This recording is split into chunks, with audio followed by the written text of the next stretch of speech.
DSC వాయిదాపై Telangana హైకోర్టులో విచారణ జరిగింది. 10 మంది కోసం 2,45,000 మంది నిరుద్యోగులను బలి చేయలేమని కోర్టు స్పష్టం చేసింది. అటు పిటిషనర్లు డిఎస్సి హాల్ టికెట్లు సబ్మిట్ చేయకపోవడంపై హైకోర్టు అభ్యంతరం వ్యక్తం చేసింది.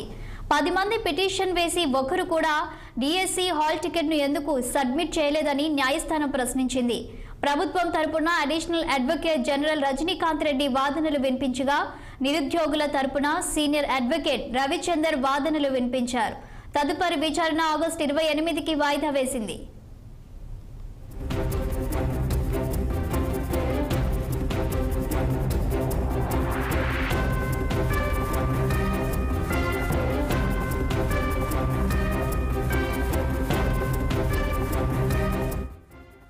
డిఎస్సి వాయిదా వేయాలని ఉన్నత న్యాయస్థానంలో 10 మంది నిరుద్యోగులు పిటిషన్ దాఖలు చేశారు.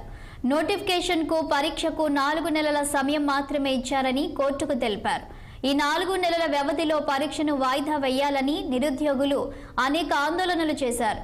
గ్రూప్ 1 పరీక్షను కూడా ఇదే రీతిలో నిర్వహించి అభ్యర్థులను గందరగోళానికి గురి చేశారు. నిరుద్యోగులు ఈ 4 నెలల వ్యవధిలో అనేక పరీక్షలు రాశారు.